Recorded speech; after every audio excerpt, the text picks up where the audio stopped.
Hello, Pisces people. I'm really happy to be here with you today. Thank you so much for tuning in. I am going to do a Yuletide messages from spirit reading for you. And I just pulled the turning inward card, which is a bit wild. So this is from the Yule Oracle, the Seasons of the Witch Yule Oracle. I have the Yuletide Tarot here we're going to pull from. The reason it's wild is because I just recorded another Yuletide messages from spirit reading for you. This is the card that came out at the end. So I'm wondering if this is a bit of a progression. So I think I'm going to make this part 2 of that particular reading because that's too wild, right? To not listen to that. So I'm actually not going to read this card. Instead, what I would encourage you to do is if you find that this reading resonates, go back. I'm going to link up the reading I just mentioned in the description box, which we're now going to call part 1 of this Yuletide series, okay? And listen to that reading. It's all about like how to manifest your dreams into reality more and more by cleaning up your relationship dynamics, by looking inward, shadow work, facing things that are off at their foundation and correcting them. It's a really powerful reading. So you might even, if this is all resonating up until this point, you might want to even pause this now, go listen to that reading first, and then come back here, because I think what I'm going to do is just assume you listen to that reading.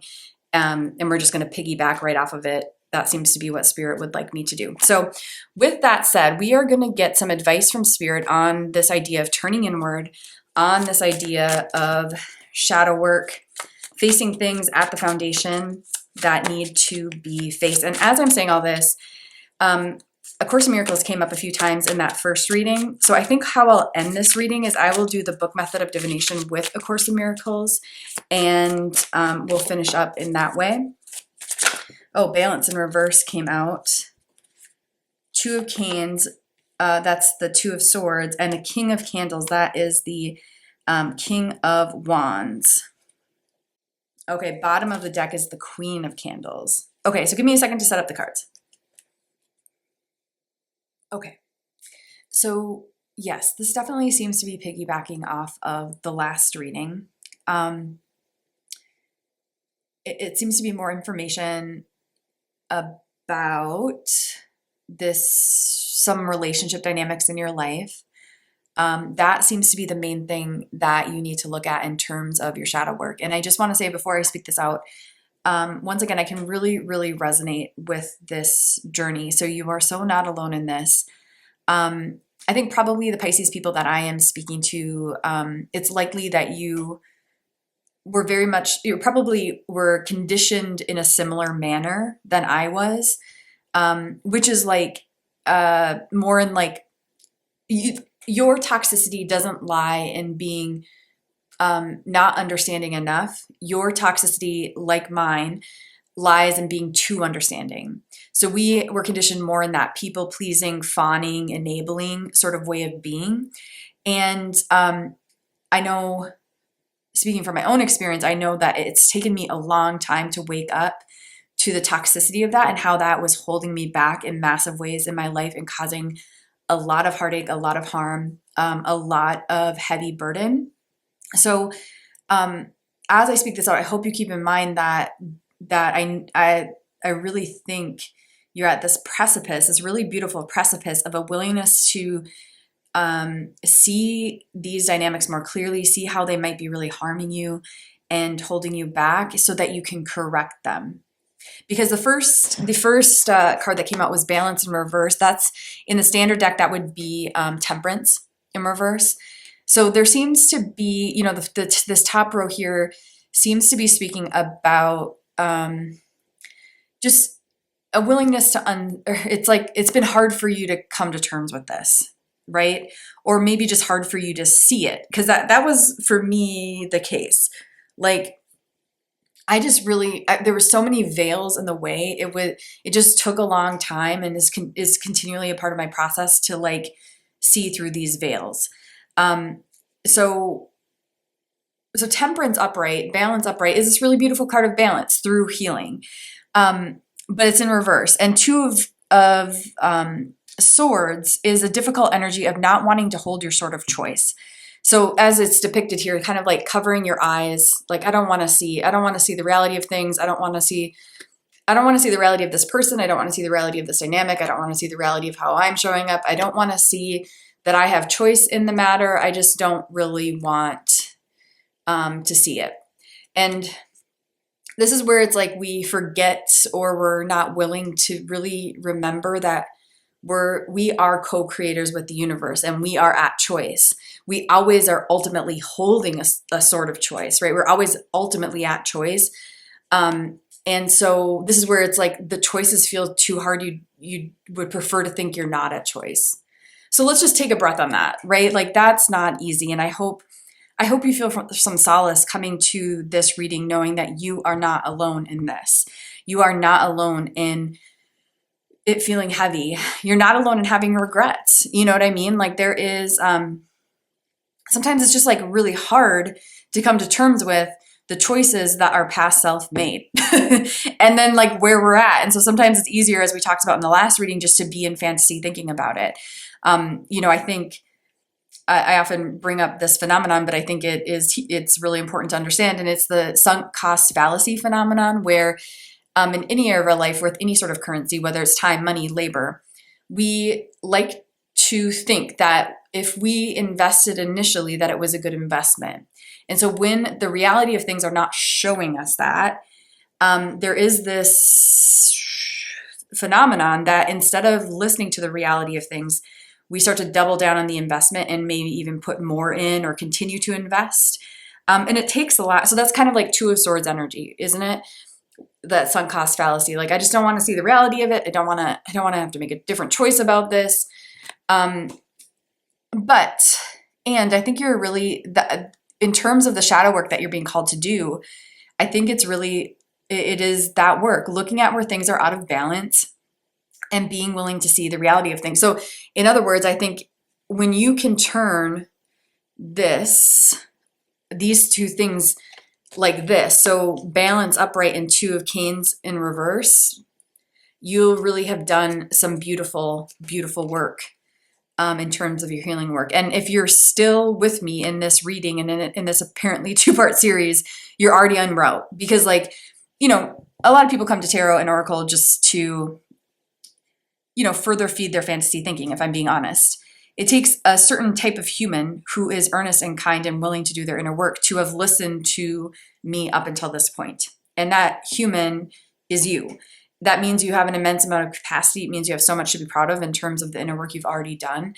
And you're just being asked to keep going, to baby step by baby step, flip these tendencies so that you can get the joyful, healthy living you deserve, or live the joyful, healthy life you deserve, get the blessings that are waiting for you. Now, it's very interesting because then the King of Candles came out. That's the King of Wands. And the Queen of Candles is in reverse at the bottom of the deck, okay? So, okay. And then this did keep sliding down. So that's the Ten of Canes, the Ten of Swords in reverse at the bottom of the deck as well, okay? So I think there is, how do I put this? So the King of Wands can be a really beautiful card, just like all tarot cards. There's positive and negative aspects. However, when it comes to turning inward, when it comes to this reading, piggybacking off the last reading about correcting toxic relationship dynamics, when it comes to having the King of Candles come up and then the Queen of Candles, the Queen of Wands being in reverse at the bottom of the deck, what that's telling me is there's some sort of power dynamic that needs to be corrected, okay? It's telling me that there's some sort of toxic masculinity, and it doesn't even have to be a male person, just like the energy of it all. There is like crushing femininity. So there's like toxic masculinity and toxic femininity kind of like coexisting. And so the Ten of Swords in reverse is telling me, like, up until this point, I believe there's been an unwillingness to kind of like put your foot down in terms of what you are willing and not willing to experience, what you're willing and not willing to, like, how you're willing to be treated, so on and so forth. And so once again, I think if this can be flipped, that would be the healthiest thing. So any healing work with coaches, therapists, any resources you can find on creating healthy relationship dynamics is going to be really important, because I believe the flipping is what is required. You know what I mean? The flipping of balance from reverse into upright, the flipping of Two of Swords from upright to reverse, the flipping of this Queen of Wands and this Ten of Swords from reverse to upright, so that you are feeling empowered and you're feeling willing to put an end to anything that is toxic, anything that is not any dynamic, so on and so forth, that is not treating you or others well. So this really, it does seem to be that your shadow work, the inner work that you're being called to do, is to look clearly at relationship dynamics in your life. Look at how you're showing up. Look at how they're showing up. And not necessarily just romantic partners. This typically how we show up in one relationship kind of ripples to how we show up in all types of relationships. And the beauty of this, I'll again speak from my own experience, cleaning up relationship dynamics has been the most difficult work in my life. It's been so hard. And it has been the most rewarding work of my life. I have never felt more enduring joy, more enduring satisfaction and calmness as I do now. And I'm continually working on it because I would love to experience more and more of that. And I feel, you know, again, piggybacking off the last reading, I really feel like I'm more and more allowing the blessings that are due to me and the gifts I'm intended to give to come through. And I think at the root of that is it's because I've been cleaning up relationship dynamics, because now I am emanating differently to the universe, how I'm willing to be treated and how I'm willing to exchange energy. So with that said, let's finish up by doing the book method of divination with A Course in Miracles to see if there's any further messages just around what would be most helpful in terms of cleaning these things up, removing the blocks to the awareness of love's presence, so on and so forth. So I opened to chapter 19, the attainment of peace. It looks like I opened to the obstacles to peace. The first obstacle, the desire to get rid of it. So I saw this paragraph first, so that's where I'm going to start. The Holy Spirit's purpose rests in peace within you, yet you are still unwilling to let it join you wholly. You still oppose the will of God by just a little, and that little is a limit you would place upon the whole. Wow. You know, and that's definitely like the sense I was getting is like, oh, in general, you are a very willing person. In general, you've done a ton of healing. You've done a ton of inner work.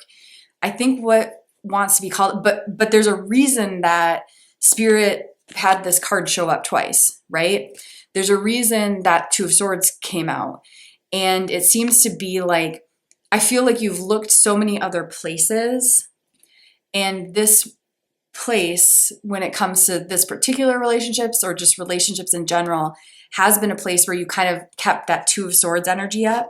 And I feel like you're being called now to face that, because it's going to have such a beautiful impact on your life. And like that little place where you thought like, maybe I don't need to illuminate that corner, that dark corner, is causing like out of balance in many places. Does that make sense? So I'm going to read that again. It says, the Holy Spirit's purpose rests in peace within you, yet you are still unwilling to let it join you wholly. You still oppose the will of God just by a little, and that little is a limit you would place upon the whole. God's will is one, not many. It has no it has no opposition, for there is none beside it. What you would still contain behind your excuse me, What you would still contain behind your little barrier and keep separate from your brother seems mightier than the universe, for it would hold back the universe and its creator. This little wall would hide the purpose of heaven and keep it from you. That is so wild because the last, as you know, if you did watch the last reading was all about like, how do you manifest your intentions into reality? Wow, it's just like piggybacking off of it beautifully. It's so cohesive here. It really wants to come through to you. Okay, so onward. It said, would you thrust salvation away from the giver of salvation? For such have you become. Peace could no more depart from you than from God. Fear not this little obstacle. Ooh, yes. Fear not this little obstacle. Because I do think, and I don't mean to undermine, like, I think correcting relationship dynamics can be dangerous in certain with certain people. So I really hope you get the support you need from like trauma-informed therapists, from trauma-informed resources, if that is the case. And I also think like, fear not this little obstacle. Like I do feel too that Two of Swords energy where, you know, again, it was Two of Canes in here. Let me see if I can find it again. It's like,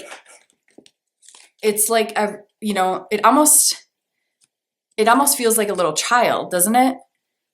And I think sometimes we still are like, our inner child, our wounded inner child still thinks they have to face these things. But we're actually adults now. Do you know what I mean?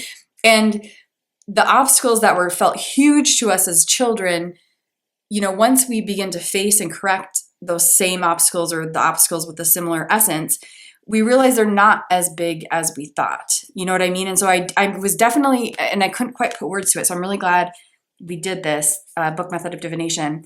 But like, fear not this little obstacle feels like what wanted to come through here. Like you, like Mama God is like whispering, like, dear child, fear not this little obstacle. Like you can turn this now from upright to reverse, detox that fear, detox that not wanting to make a choice energy. Like you are big enough, you're strong enough, you got this. You got this. Okay. Fear not this little obstacle. It cannot contain the will of God. Peace will flow across it and join you without hindrance. Salvation cannot be withheld from you. It is your purpose. You cannot choose apart from this. You have no purpose apart from your brother, nor apart from the one you ask the Holy Spirit to share with you. The little wall will fall away so quietly beneath the wings of peace. Oh, wow. Let's take a breath on that, shall we? The little wall will fall away so quietly beneath the wings of peace. For peace will send its messengers from you to all the world, and the barriers will fall away before their coming. And the barriers will fall away before their coming as easily as those that you interpose will be surmounted. To overcome the world is no more difficult than to surmount your little wall. For in the miracle of your holy relationship, without this barrier is every miracle contained. There is no order of difficulty in miracles, for they are all the same. Each is a gentle winning over from the appeal of guilt to the appeal of love. How can this fail to be accomplished wherever it is undertaken? Wow. Gosh, such a beautiful, beautiful invitation to keep turning inward, to keep doing that shadow work. And if you are looking for, if you're intrigued by A Course in Miracles and you're looking for a little more context around it, my husband and I, as I just mentioned in the last reading, we have a channel now. It's relatively new. It's called A Course in Miracles Book Club, where we read portions of the Course and we talk about it. So if you're intrigued by this particular spiritual text in regards to helping you remove the awareness of love's presence, remove blocks to the awareness of love's presence, I'd really encourage you to check that out. We would love to have you tuning in. But aside from that, I just feel like that's just such a beautiful way to end this like little mini series. And it's so hopeful, isn't it? And that is definitely the essence I'm getting. So once again, as I already have mentioned, at least in the last video, I'm not sure if I mentioned it here, but regardless, I'm getting, although some of these messages aren't hard to, or easy to hear, I'm getting such a positive vibe because I feel like you're so ready to look at some of these things, correct them, and then move forward in a really beautiful, strong sense. So thank you for being you. Thank you for tuning in. Keep doing the beautiful healing work that you are doing. And clearly you have so much to look forward to and so much to be proud of.